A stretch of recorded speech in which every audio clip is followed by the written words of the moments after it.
Doutor Leandro, que eu não vejo, olha, desde que... Tudo bem? Saudade. Saudades também? Não vou levantar. Não.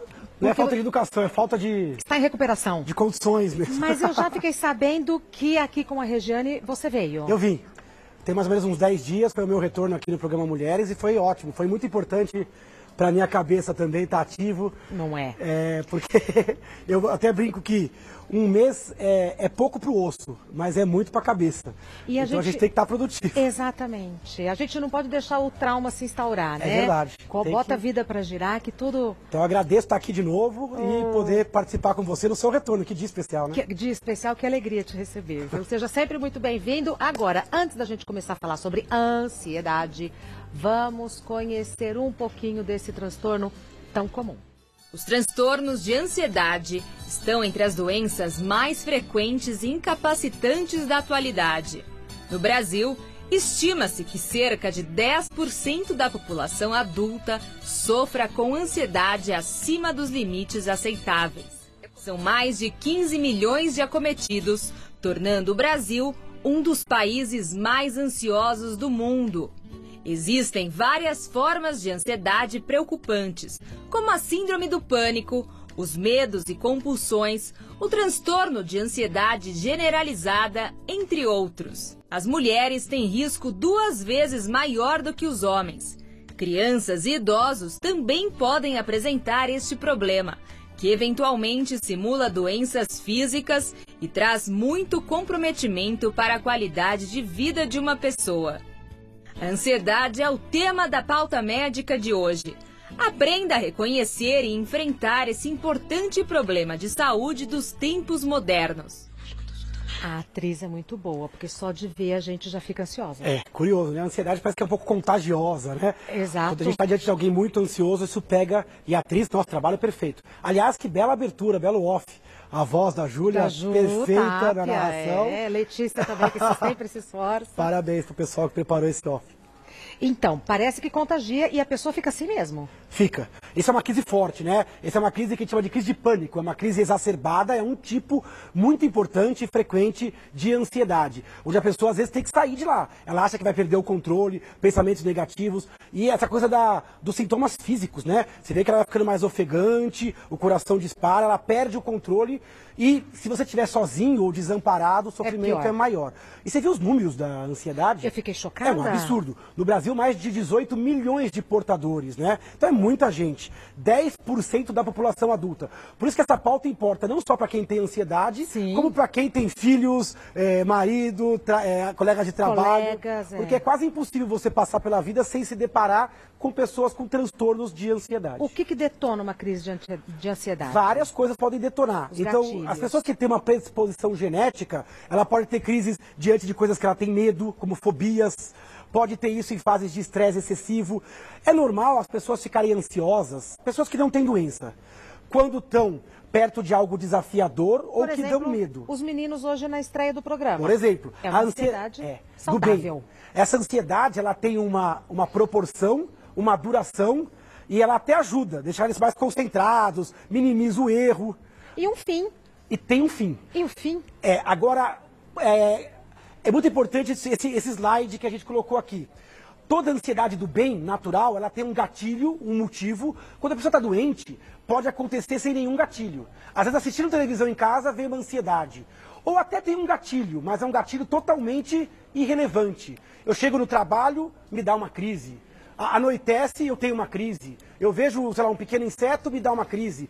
Quando a minha crise é por um gatilho inócuo, ou quando ela tem uma frequência muito alta, ela acontece diariamente ou semanalmente, quando ela tem um impacto que não é positivo, ela não me ajuda.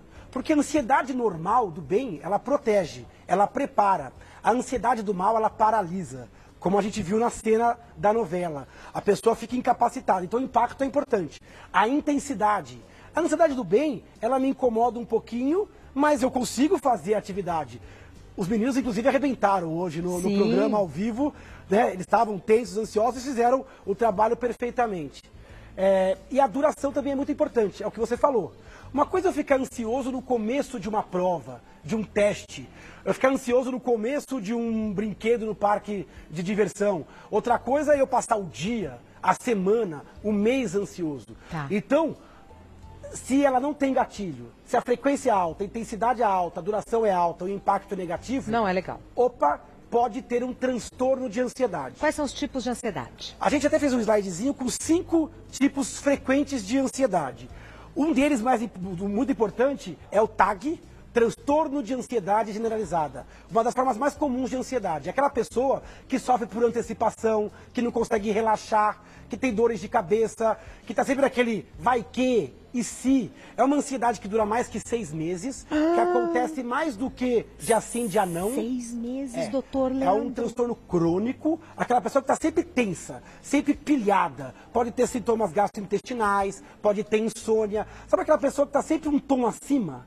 Está sempre um pouco mais preocupada. Isso é doença? Isso é doença. Tá. Se isso impactar a qualidade de vida, é doença. Tá. Tem pessoas que têm uma preocupação aceitável, dependendo do ritmo, do trabalho. Só que se isso consome a pessoa, se surge, por exemplo, uma insônia, um sintoma gastrointestinal, dores... Transtornos alimentares. Transtornos alimentares, se baixa o rendimento, Tá. se a pessoa realmente não consegue desligar a mente, este é o TAG. Então é um aumento leve a moderado, contínuo. Aí tem o pânico que a gente viu na imagem. Já é uma overdose, são crises agudas de ansiedade que duram alguns minutos e a pessoa depois morre de medo de ter de novo. Tem mais sintomas físicos. Além do medo, da insegurança, da vulnerabilidade, taquicardia, tontura, transpiração, tremor, sensação de que vai sair do corpo ou de que o mundo está diferente, sensação que vai ter um infarto. É muito comum, depois de uma crise de pânico, a pessoa buscar até o pronto-socorro, achando que está com problema cardíaco ou algum problema de transtorno psiquiátrico mais grave. Até a atriz falou, acho que eu estou perdendo a lucidez, porque eu estou perdendo o controle do meu corpo.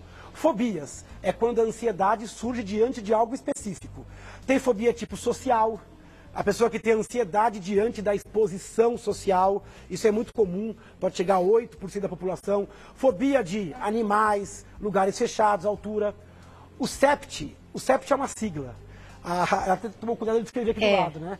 É quando você passa por uma situação de quase morte. A gente tem aqui no Brasil direto, como a gente teve agora em São Vicente, em Santos, os deslizamentos pós-enchente, pós-chuvas. A pessoa tem uma situação de quase morte e a partir dali passa a ter sintomas de revivência. Uma situação real. Real. Brumadinho. Tá. Ou até sequestro relâmpago, Tá. acidentes de carro. Você pode ser a vítima direta ou a testemunha.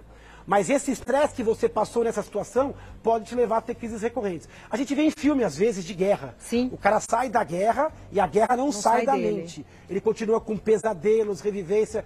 Perceba que é tudo ansiedade, mas são formas diferentes. Por isso que hoje a ansiedade ela tem nome e sobrenome, que são esses tipos e variações. E, finalmente, o toque, que é o... né? O toque é quando você tem pensamentos intrusivos, ansiedade e depois manias e comportamentos recorrentes de checagem, de sensação de que está contaminado. Então você tem manias recorrentes para lidar com um pensamento intrusivo que te deu uma angústia, que te deu ansiedade. Já falamos um pouco, mas para ficar bem didático, vamos ver os sintomas Legal. da ansiedade, que tem uma outra tela. Ó, independente do tipo de ansiedade, todas vão ter sintomas físicos, psicológicos e intelectuais. Físicos, coração que palpita, bate na boca, falta de ar, às vezes até confunde com asma, tremor, transpiração, Sudor. pupila que dilata, para quem tem olho claro, às vezes fica aquela pupila dilatada, dor muscular, dor de cabeça, insônia. Problemas sexuais, pode ser por ansiedade, a gente tem ejaculação precoce, por exemplo, em homens, que pode ser por ansiedade. Alteração gastrointestinal, como diarreia, dor de estômago, sinal de refluxo. Então a ansiedade ela pode se manifestar no corpo. Queda de cabelo, unha quebradiça, alterações de imunidade, como aquele herpes que volta, infecções virais. Sintomas psicológicos, medo, insegurança, irritabilidade, intolerância, agressividade, a pessoa fica meio esticada, pavio curto, amplificação do estresse, sabe, um pequeno problema para aquela pessoa é o fim do mundo, uma amplificação, sofrimento antecipado, sensação de urgência, parece que algo está prestes a acontecer. E a pessoa sente os sintomas físicos e psíquicos e cognitivos. Ao mesmo tempo. Só que dependendo da pessoa, às vezes é mais forte o físico. Tá. Às vezes é mais forte o psíquico. No TAG, você tem mais essa sensação de preocupação. Mas no pânico, você tem às vezes mais sintomas físicos. Mas se você esmiuçar, todos terão um pouco de cada um. O que são os cognitivos? Cognitivo é perda de concentração, sensação de estar sempre no multitarefa, que você está ruminando pensamentos e preocupações paralelas. Sabe aquela pessoa que está aqui, mas não está? Às vezes está aérea. Aquela pessoa que tem um pensamento meio catastrofista. Parece que tudo vai dar errado. Vai que e se essa cognição catastrófica, essa sensação de esquecimento, desatenção, é um sintoma muito estudado hoje na ansiedade. Tá. Então, olha como é uma doença complexa que mexe com o cérebro todo e olha como ela confunde com outras doenças. Sim. Por isso que muitos pacientes procuram um otorrino, procuram o gastro, o cardiologista, até descobrir que a doença é a ansiedade. Que hoje é a 6ª doença mais incapacitante do mundo. Então é uma doença com D maiúsculo, importante. Temos perguntas do pessoal de casa, inclusive perguntas gravadas por vídeo que a gente adora. Peço um minutinho da sua paciência. Perguntas em vídeo para o Dr. Leandro Teles sobre ansiedade. Vamos ver a primeira. Eu gostaria de saber como que é feito o diagnóstico para ansiedade e se existe algum exame que possa ajudar. Obrigada. A gente que agradece. A pergunta é boa, né? O diagnóstico depende de uma consulta, de uma entrevista com um médico especialista. Então, psicólogos e médicos, eles estão treinados a reconhecer esses transtornos. Não existe nenhum exame que ajude. Ressonância, PET scan, exames de sangue, dosagem de serotonina, cortisol, isso não faz diagnóstico. O que faz diagnóstico é uma entrevista estruturada, demonstrando que a pessoa tem sintomas característicos, que esses sintomas não são decorrentes de outras doenças, como hipertireoidismo, abuso de substâncias, abstinência, que também dão sintomas semelhantes ao que a gente falou anteriormente, e que existe tempo e impacto suficiente. Nesse caso, o diagnóstico pode e deve ser feito e o tratamento tem que ser iniciado, porque o paciente tratado ele pode ter uma vida absolutamente normal. Sem tratamento, a ansiedade pode ser uma doença muito hostil, com risco de abuso de substâncias, compulsões, esquiva, muito depressão, sofrimento para ele, para quem vive próximo dele. Então tem que buscar tratamento. Tratamento pode incluir remédios, terapia, mudança de estilo de vida e tem que ser feito pautado neste diagnóstico. Perfeito. Mais uma pergunta. Oi, doutor Leandro. Eu queria saber se a ansiedade ajuda ou atrapalha ao realizar uma prova ou uma entrevista de emprego. Boa também, né? Olha, não é uma pergunta tão fácil de responder. Um pouco de ansiedade ajuda. Quando a sua ansiedade ela leva o alvo da preocupação para aquilo que você vai fazer, ela é boa. Um estudante que não tem nada de ansiedade... Leva na flauta. Leva na flauta. Então ele fica disperso, ele não tem medo de errar. Então a ansiedade, ela é um presente da evolução, ela te ajuda. Então, diante de uma prova, ela vai fazer com que você não sinta bexiga cheia, barulho de ventilador, pensamentos concorrentes. A ansiedade, ela vai te levar para dentro da sua tarefa. O medo de errar foco, então, né? Vai trazer o foco para aquilo. E vai perder o foco para o resto. Então ela vai canalizar o seu foco. Todo bom atleta de alta performance fica ansioso. Todo artista fica ansioso. Todo médico antes de uma apresentação fica ansioso. Eu estou ansioso até agora, mas esta ansiedade, ela não me bloqueia. Ela não me paralisa. Estimula, né? Ela estimula. Tá. Ela me dá uma adrenalina que me ajuda. Quando que agora, atrapalha?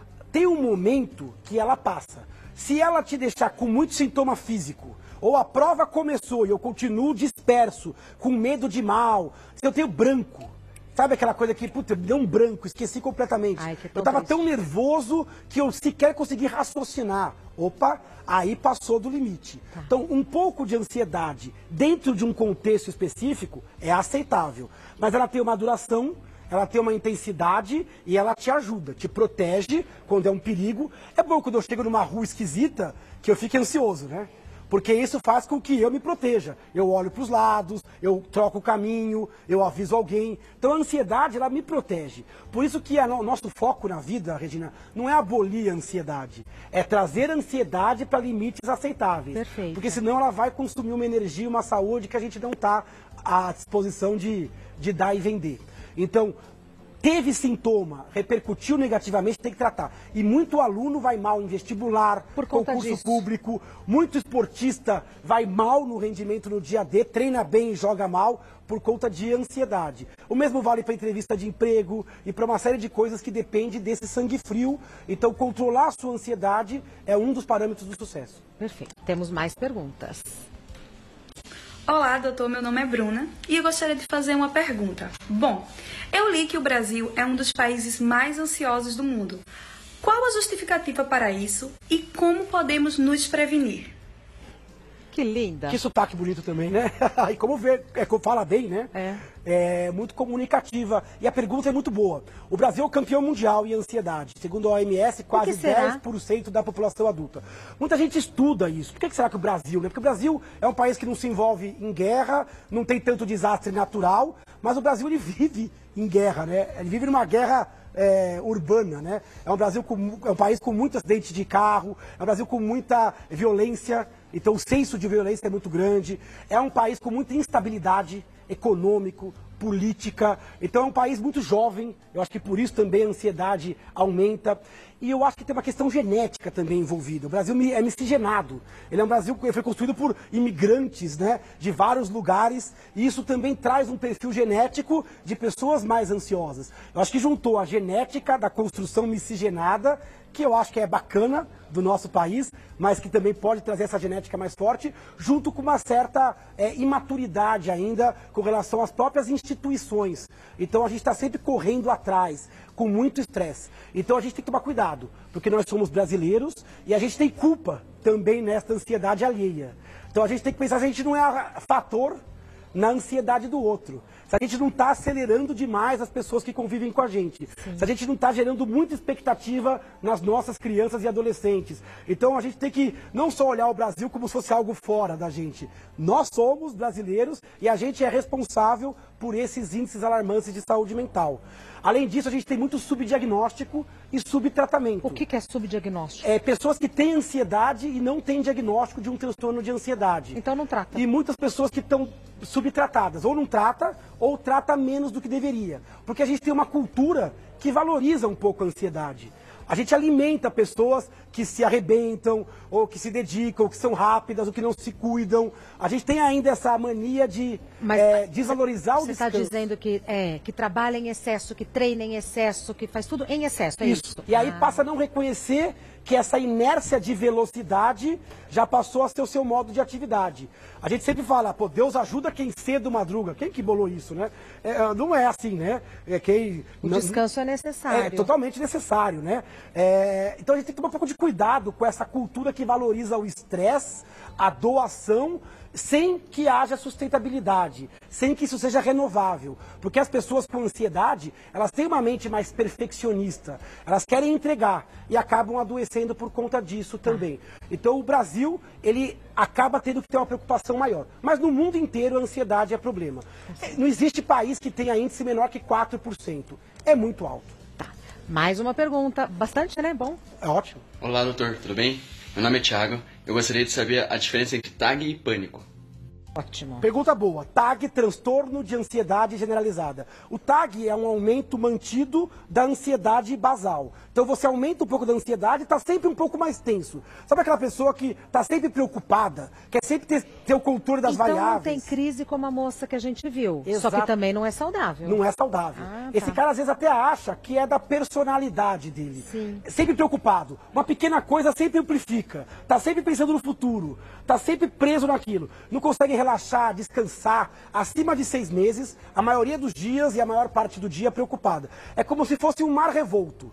Já o pânico é uma onda, é um tsunami. É uma ansiedade que vai de 0 a 100 rapidamente e a pessoa tem uma crise avassaladora, principalmente com muitos sintomas físicos, sensação de morte e perda de controle. Olha como é farinha do mesmo saco, mas é diferente o tipo de expressão. E a pessoa que tem TAG tem um risco maior de ter pânico. A pessoa pode ter as duas doenças.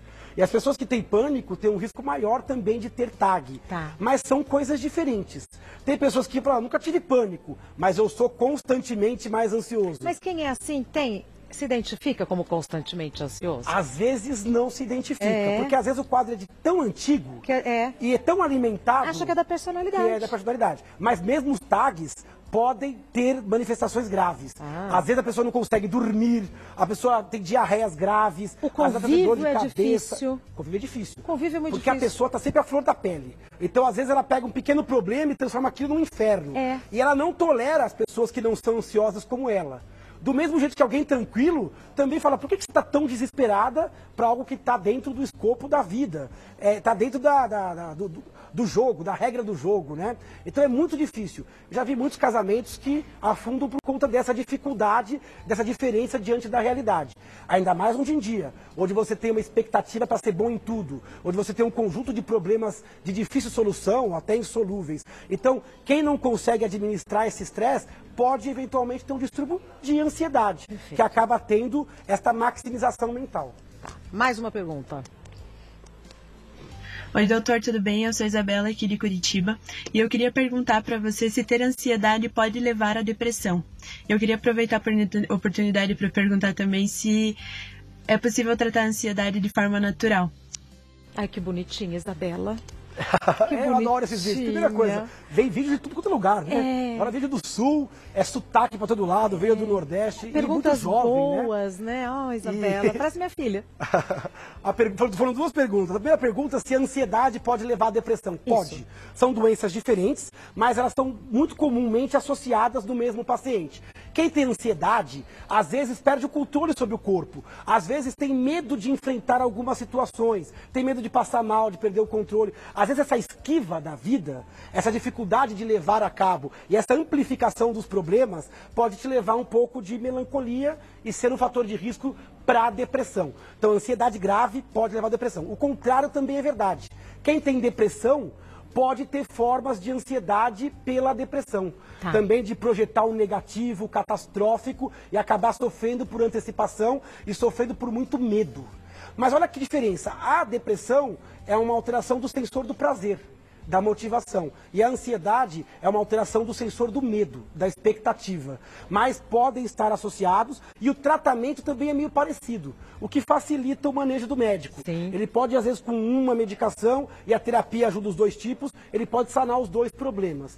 E a segunda pergunta foi, dá para tratar naturalmente? O que é tratar naturalmente, na sua interpretação? Tratar naturalmente seria sem, talvez, alopatia, sem drogas ou sem medicamentos, talvez só com mudança do estilo de vida, ou com medicamentos da linha fitoterápica ou natural. Homeopática, ou com psicoterapia. Primeiro, todos os casos merecem psicoterapia. Alguns ficam até melhores com um tipo específico de psicoterapia, que é a terapia cognitivo-comportamental. É um tipo peculiar de terapia, porque alguns só pensam na terapia como aquela terapia clássica, do divã. E alguns quadros de fobia e pânico vão bem com outras formas de terapia. Mudança de estilo de vida para todo mundo. Dormir melhor, comer melhor, válvulas de escape, segurar o álcool, porque às vezes a pessoa começa a se automedicar, redução de cafeína e estimulantes, técnicas para lidar com o estresse, reconhecimento dos sinais do corpo, respiração consciente. A gente fala muito de mindful, meditação, para algumas pessoas isso vai ser bom, esporte, revisão de uma série de conceitos intrínsecos, até a busca pela sua espiritualidade, sem dúvida, religiosidade, essência perdida por acúmulo de papéis que às vezes não são essencialmente seus. Então, às vezes, a ansiedade ela vem para uma revisão de vida, né? Agora, remédio natural pode ajudar alguns casos de baixa intensidade. Quadros moderados a graves, aí precisa buscar um médico e aí o remédio está bem indicado. Não para sempre, por um tempo, nunca menor que 6 meses, nunca automedicação, sempre ao lado do médico, mas o medicamento pode ajudar no caminho de volta, principalmente nas formas mais exuberantes. Esse medicamento pode ser preventivo das crises, aquele que eu uso diariamente para evitar as crises, ou na hora da crise, nesses casos como o que a gente viu no começo da matéria, onde a crise ela vem avassaladora, existem alguns calmantes usados especificamente naquela situação. Então dá para tratar em casos mais leves e menos complexos. Mas o medicamento, essa coisa não natural, entre muitas aspas, e você colocou muito bem essa provocação, para casos mais graves. Perfeito. Doutor Leandro Teles é médico, neurologista, site do Dr. Leandro é leandroteles.com.br. Teles é com L só, que muitas vezes me pergunta. Leandro Teles simples, leandroteles.com.br. Instagram do Dr. Leandro é Neuroleandro Teles. E olha, este livro é para quem quer se aprofundar mais sobre o assunto, ou para quem quer de vez em quando ali fazer uma consulta, né? Num linguajar que a gente entende, informação segura. Obra do Dr. Leandro Teles. Onde que a gente acha o livro, Dr. Leandro? Esse livro você consegue pela internet, em todas as lojas e mecanismos virtuais e nas boas livrarias do país também. Caso não encontre, é só pedir que eles encomendam. Também não é muito difícil. A ideia é um livro acessível, tanto em termos de custo como em conteúdo. Tem formato e-book, para quem gosta de ler no computador e celular. E é muito importante essa coisa da educação médica e do autoconhecimento. Concordo. Então a ideia, para quem está começando nessa questão e quer conhecer, saber se cruzou o limite da normalidade, conhecer um pouquinho do corpo, ler O Cérebro Ansioso. A gente tem um livro também sobre depressão não é fraqueza, e um livro sobre memória e concentração, que é o Antes que Eu Me Esqueça. E eu já quero de antemão já te convidar para em agosto a gente vai lançar um novo livro esse ano. Oba! Já tem data, não? Ainda não, mas vai ser no mês de agosto. Isso, vamos falar sobre os novos inimigos do cérebro. Quem são os inimigos atuais da mente, da parte emocional e intelectual nessa nossa vida moderna? Que interessante, muito interessante. Agosto, então, temos novidade na área. Novidades, com certeza. Olha, um prazer recebê-lo, vê-lo assim disposto. O prazer é meu e a honra é minha. Conte sempre com a nossa companhia. Eu estava com saudades. Eu também. Bom Até programa. a próxima.